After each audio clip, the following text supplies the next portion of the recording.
I'm a restaurant critic for the Village Voice, one of the only anonymous restaurant critics left on the face of the earth. That way I can be on the side of the consumer rather than kind of on the side of the restaurateur. I love to cook, so even though I may hit 16 or 17 restaurants in a week, I save time at home to cook. I'm making a dish called Bucatini Amatriciana, which is a pasta from Amatrice, which is a little town in northeastern Lazio. It's a dish that's incredibly simple. It only has a handful of ingredients. It's a dish that impresses people, and it doesn't take that long to make. This is a large apartment by West Village standards, which means it's like about 650 square feet. The biggest hurdle is to work with a tenement stove. It has 4 burners, only 3 of them work of course, but it's hard to get big pans on there. The next step is I'm going to deal with my guanciale, which is cured hog jowl. As you can see, it kind of looks like bacon, but it has a really wonderful kind of funky, porky flavor. There used to be only one place in New York that sold guanciale. I can think of 5 or 6 places that I can find guanciale now, although not really in the supermarket. The best thing about cooking in New York is you can get the most obscure ingredients from all the world at any moment. And locavores, you didn't hear me say that. Now you see it's starting to smoke just a little bit, so I'm going to turn down. I'm going to add a little bit of olive oil because I want to raise the temperature of the smoke point, and olive oil has a much higher smoke point than the guanciale does. One of the secrets of cooking pasta is you have to have a hell of a lot of fat in it. I mean, the fat makes it taste good. The next thing I'm going to be adding is some minced onion, and you shouldn't get those kind of wimpy white onions. You really want like skanky Spanish onions, onions that have a lot of pungency to them.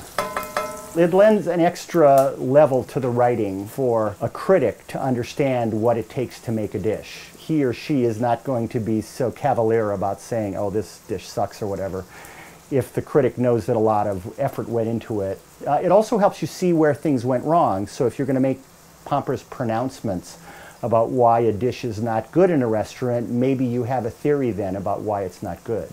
This is a good Italian artisanal pasta. Like I say, a bucatini, which is actually a very thick spaghetti, but with a hole reamed down the middle of it so that it cooks all the way through faster. Now it's important, of course, when you're cooking pasta to have the heat turned up all the way and to never put a lid back on it. Putting a lid back on it makes it gummy.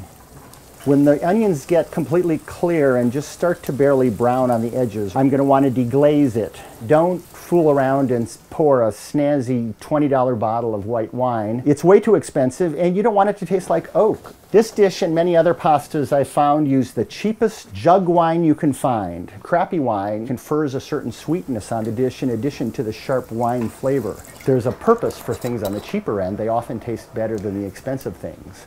There are people that disagree with me on this. Now I'm going to put the tomatoes, which are just some kind of like crushed Italian tomatoes. You can use fresh tomatoes too, with the puree juices. In Rome, when this dish is made, it tends to be very austere without much tomato or guanciale. I like to kind of cook more in the Naples style of pasta where they try to use abundant quantities of sauce. At this point, I'm not happy with the color of my sauce, and to fix that, I'm going to put a little bit of paprika in it. I'm trying to get it the same color as my shirt here.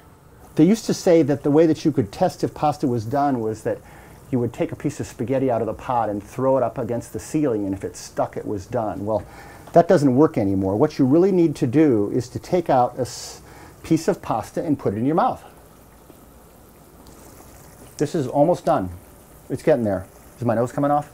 The thing that I love about New York is that restaurants are just like popping up everywhere, especially from immigrants. There are at least like 120 separate cuisines in the city now. They're our national treasure food-wise, and they're the people that will be changing our own national cuisine as the years wear on and things become adapted for American tastes. And the thing I hate the most, that there's so much hoopla surrounding restaurant openings. Like a Korean fried chicken place opens up, suddenly every blog, every newspaper is writing about it. They're like praising it to the sky. And then 2 months later, the place is closed. It could not build up the constituency, you know, because everybody has to go to every place immediately. Whereas critics used to wait maybe 6 months to review a place, let it settle down, let the menu evolve, let them get the kinks out of it. It's very weird. I mean, it's like we're killing our young, we're killing our good restaurants. They never get a chance to show how good they are. I'm going to do one little trick before I serve it. I'm going to get myself a little tiny bit of honey. The smallest amount will do because you don't want people to perceive it as sweet. You only want it to kind of add an extra flavor vector. Okay. Somebody can set up the card table.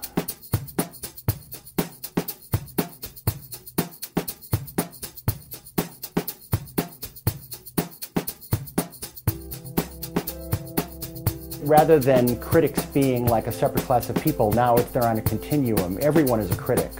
You have to find 3 or 4 critics, 3 or 4 websites, and only by triangulating from those opinions do you decide what's worth eating. So yeah, it's a crapshoot finding critics that you like, but that's an important decision, is who you're going to trust to tell you where to eat.